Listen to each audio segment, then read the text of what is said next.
Olá, queridos, mais uma vez estamos aqui para continuarmos o nosso estudo sobre a comunhão.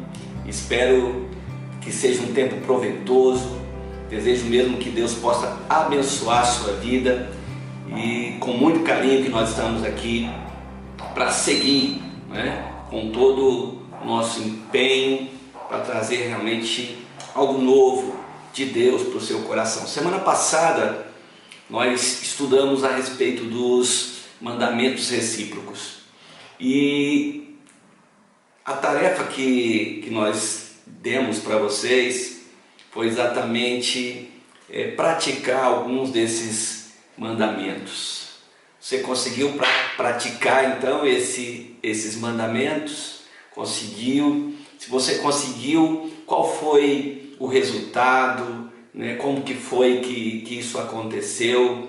Eu queria muito que você comentasse, aqui embaixo na parte do YouTube mesmo tem uns comentários. Eu queria muito que você comentasse, fizesse os seus comentários a respeito do resultado que foi essa tarefa. Isso certamente vai ser bom de ver e certamente também vai edificar muitas pessoas, ok? Então vai lá. E às vezes a gente tem visto algumas pessoas acompanhando o estudo, ainda não se inscreveu aí no canal. Queria que você se inscrevesse, desse um clique, um joinha para nós. Isso também nos ajuda, aí com a plataforma, tá bom? O estudo dessa semana a gente vai falar sobre Atos 2, de 42 a 47. E vamos falar da comunhão da igreja primitiva. O que a comunhão, o que esse texto aqui pode acrescentar na nossa vida, o entendimento que pode ser aplicado, na nossa vida diária na igreja. O texto aqui de Atos 2, 42 a 47 diz assim, e perseveravam na doutrina dos apóstolos e na comunhão, no partir do pão e nas orações. Em cada alma havia temor, e muitos prodígios e sinais eram feitos por intermédio dos apóstolos. Todos que creram estavam juntos e tinham tudo em comum. E vendiam suas propriedades e bens, distribuindo o produto à medida que alguém tinha necessidade.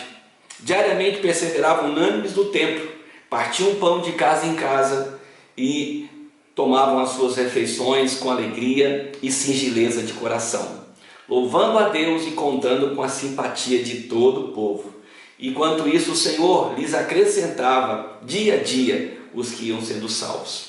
Então, esse texto é um texto maravilhoso, Aqui na Igreja de Cristo da Fama nós temos vivido e tentado experimentar cada parte desse texto, não de agora, mas de muitos anos. Então esse texto, eu queria que você começasse a entrar, como nós colocamos na tarefa também, que seria uma tarefa para você fazer para essa semana. Como é que esse texto aqui ele se aplica na sua vida, como ele se aplica na sua igreja, nos grupos pequenos que você participa, na célula ou no discipulado.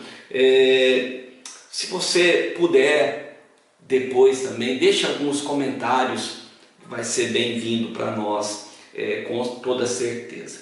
E esse texto aqui, que nós lemos, queridos, de Atos, ele não fala só de comunhão, como o tema geral desse estudo tem a ver com as disciplinas básicas nossas, cristãs.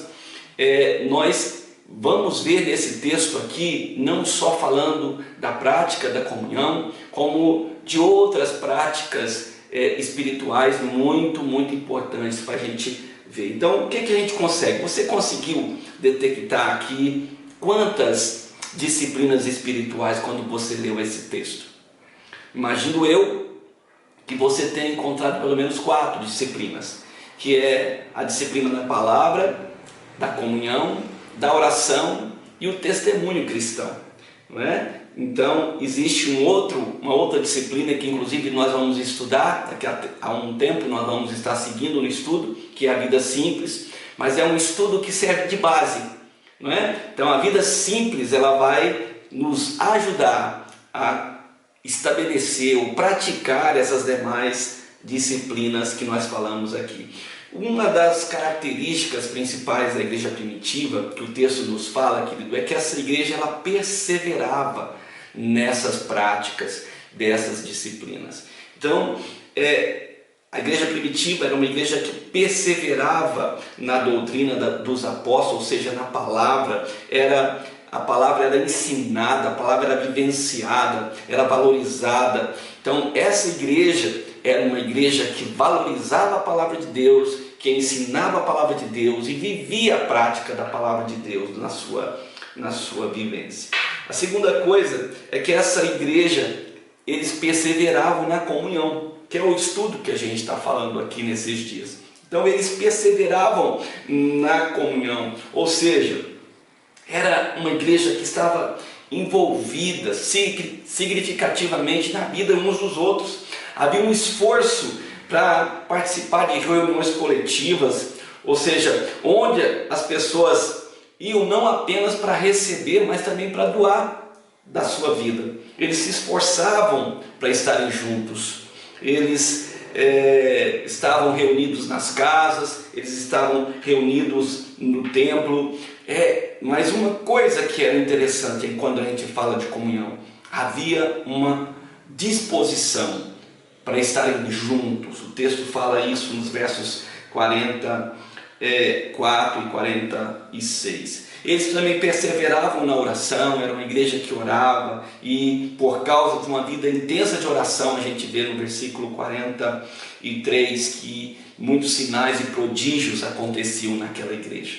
E também eles perseveravam no testemunho cristão. Era uma igreja que tinha testemunho, que as pessoas testemunhavam de Cristo, que tanto da própria vida deles, como eles também evangelizavam e falavam do Evangelho de Cristo. Tanto é que no versículo 47 o texto vai dizer que enquanto isso, eles contavam com a simpatia de todo o povo, e enquanto isso o Senhor ia acrescentando aqueles que iam sendo salvos. Então, esses textos aqui, textos de Atos 2, mostra que a igreja vivenciava, eles vivenciavam uma intensidade, querido, nos relacionamentos. Hoje, o que a gente tem presenciado? Relacionamentos que são descartáveis, pessoas que mudam de todo momento, eles mudam de trabalho, mudam de vizinhança, mudam de igreja. Tem alguns que mudam até mesmo de cônjuge, de casamento, né? E com uma certa frequência e até com uma certa facilidade. Então, eu quero estar concluindo esse estudo com você aqui hoje, falando de 4 chaves que irão nos ajudar a experimentar uma verdadeira comunhão. Mesmo que em meio a tanta mudança de vida e também de relacionamentos superficiais, a gente pode e deve ter uma comunhão íntima, uma comunhão intensa com os nossos irmãos. Primeira coisa que eu queria deixar para você como uma chave participe de uma maneira radical e comprometida de um grupo pequeno, de uma célula, de um grupo familiar, de um grupo pequeno. Não é possível, meus irmãos, a gente ter comunhão estando reunido em um grupo grande de muitas pessoas. Você pode pensar várias coisas, mas a gente não consegue ter comunhão com muita gente de uma vez. Então, se a gente vai num restaurante, às vezes tem algumas pessoas que têm o hábito de ir em aniversários e festejar. Então essas pessoas às vezes elas vão, mas a gente não consegue ter comunhão, né? A gente tem comunhão aqui com um, e depois a gente tem com outro ali, mas às vezes uma mesa que tem mais de 10 pessoas, você já não consegue ter comunhão com essas pessoas, né? Então você vai ter comunhão com os 2 ou 3 aqui, não vai ter comunhão com os demais. Então um grupo muito grande de pessoas dificulta muito a comunhão. Então, quer ter comunhão? Então participe de forma intensa, radical, forme um grupo pequeno que você tenha. O próprio Jesus Cristo, ele trabalhou com essa ideia de grupo pequeno, não é? Ele ensinou os discípulos a estarem sempre de 2 em 2. A gente tem alguns textos aqui que Jesus falou sobre essas pessoas estarem de 2 em 2, por exemplo, lá em Marcos capítulo 6, versículo 7, Marcos 6, 7, Jesus diz assim, ó, chamou Jesus os 12 e passou a enviá-los de 2 em 2, dando-lhes autoridade sobre os espíritos imundos. Tem um outro texto também, Marcos, só que agora Marcos 11, versículo 1, o texto diz assim, quando se aproximavam de Jerusalém, a Betfagé, em Betânia, junto ao Monte das Oliveiras, enviou Jesus 2 dos seus discípulos, ou seja, novamente um grupo pequeno, 2 pessoas. A gente vê várias referências de Jesus trabalhando com 3, eu separei um texto aqui também, que era 3 discípulos, Mateus capítulo 17, versículo 1, diz, 6 dias depois tomou Jesus consigo a Pedro e aos irmãos Tiago, João, e os levou em particular a um alto monte. Aqui foi aquele episódio onde aconteceu a transfiguração, e são muitas outras citações bíblicas falando de Jesus com os 12. Então, as experiências de comunhão íntimas, verdadeiras, elas são experimentadas em grupos pequenos. Não há possibilidade de você ter comunhão em grupos maiores. Então, segunda questão que pode trazer essa questão da comunhão, está também, antes de entrar no segundo ponto, deixa eu só fazer uma referência que eu acho interessante, que inclusive tem um ditado popular, não sei se foi Confúcio que falou isso, mas esse ditado, ele diz que eu ouço e esqueço, eu vejo e lembro, eu faço e aprendo. Em um grupo pequeno, a gente tem condição tanto de ouvir, como de ver, mas também de participar, de fazer alguma coisa. Em grupos grandes, geralmente, o aprendizado ele é muito restrito, porque onde as pessoas, a grande maioria, só escuta, a gente ouve as coisas, mas daqui a pouco a gente esquece. Então a comunhão, ela possibilita também esse avanço, esse crescimento.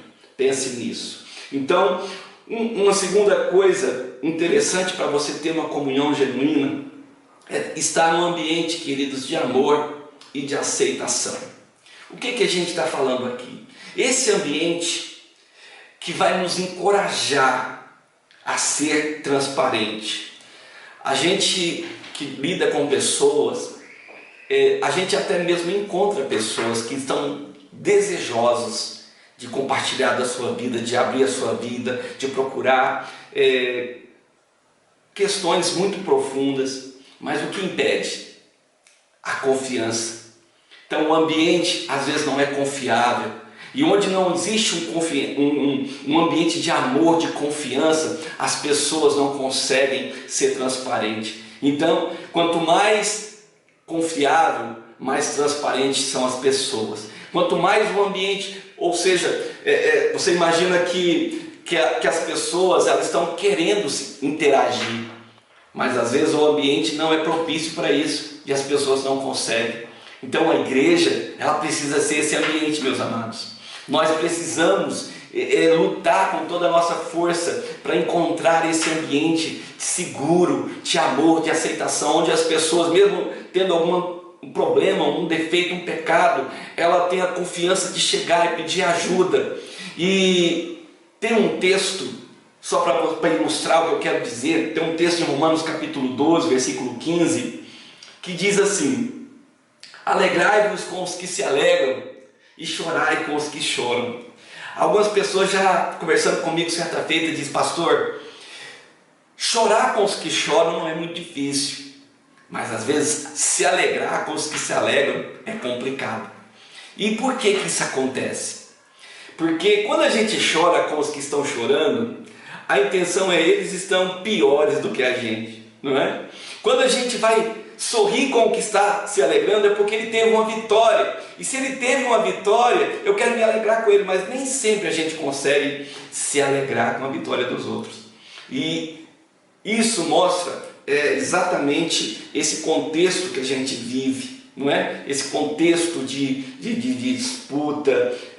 A gente vive num ambiente meio complicado, mas a igreja precisa ser um lugar onde a gente encontre a aceitação e o amor. E a comunhão, ela vai acontecer onde há esse ambiente, onde há um ambiente de amor, de aceitação.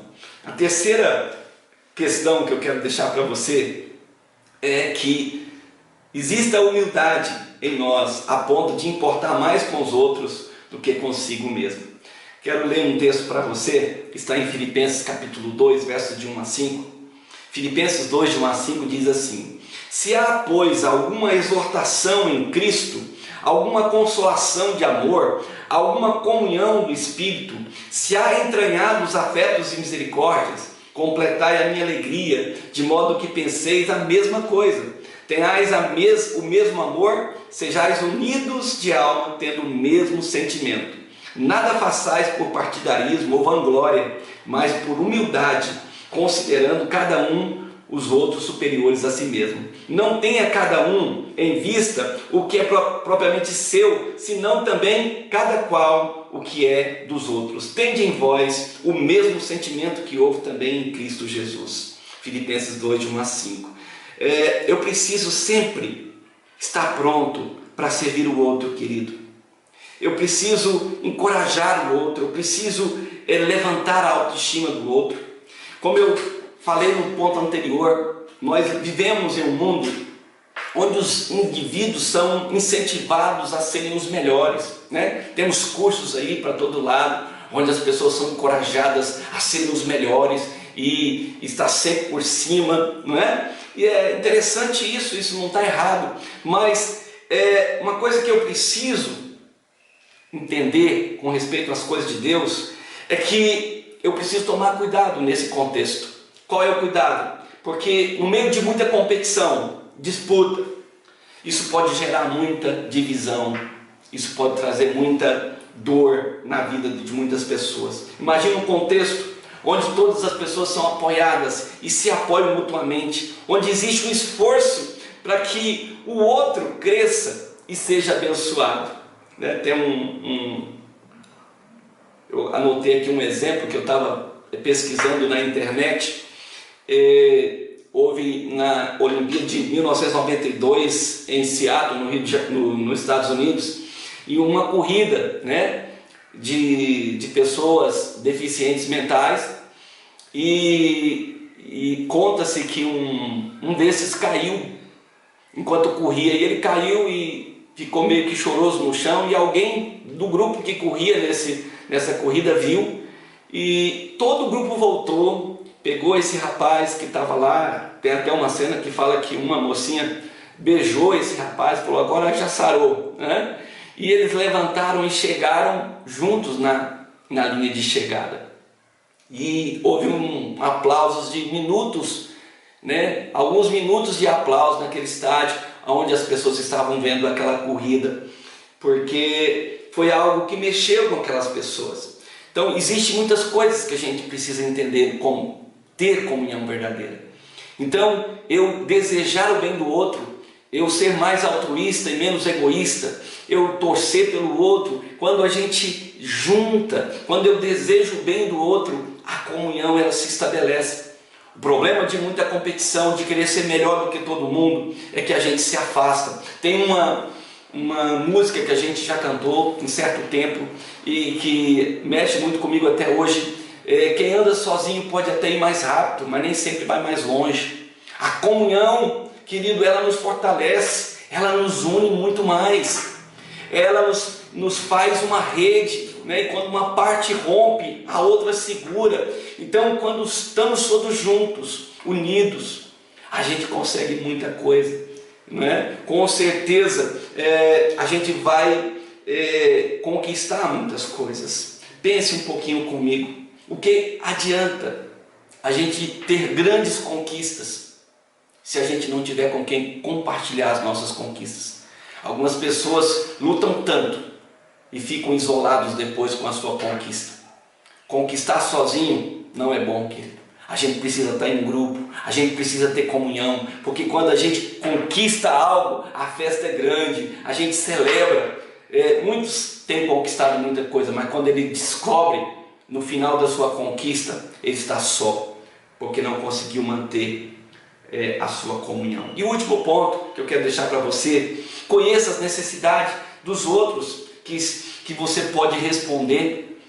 Dá uma olhada em sua volta. Existem pessoas que podem estar passando por alguma dificuldade e você pode ser a solução. Tem um texto em Atos, capítulo 4, versículo 34 e 35, diz assim: pois nenhum necessitado havia entre eles, porque os que possuíam terras ou casas, vendendo-as, traziam os valores correspondentes e depositavam aos pés dos apóstolos. Então se distribuía a qualquer um à medida que eles tinham necessidade. Na verdade, nossas necessidades são portas para os nossos relacionamentos. Então havia uma necessidade ali na igreja e as pessoas se mobilizavam para ajudar, para acolher as pessoas. Então a comunhão, ela se abre. Tanto a comunhão dá a possibilidade da gente servir, como quando a gente serve, a gente estende os braços na comunhão. Então quero agradecer você mais uma vez por esse tempo aqui. Vou passar as tarefas para a próxima semana. Eu queria muito que você se esforçasse. Essas tarefas são práticas e podem trazer muito crescimento para a gente.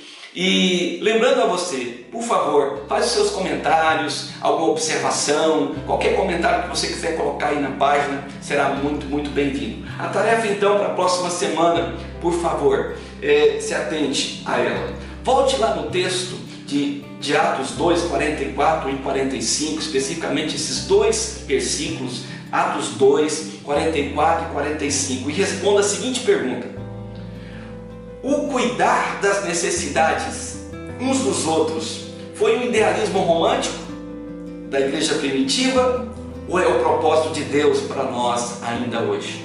Vou repetir: o cuidar das necessidades uns dos outros foi um idealismo romântico da igreja primitiva ou é o propósito de Deus para nós ainda hoje? Medita, pensa nesse texto e até a semana que vem, se Deus quiser, vamos estar aqui juntos celebrando. Muito obrigado e fique na paz.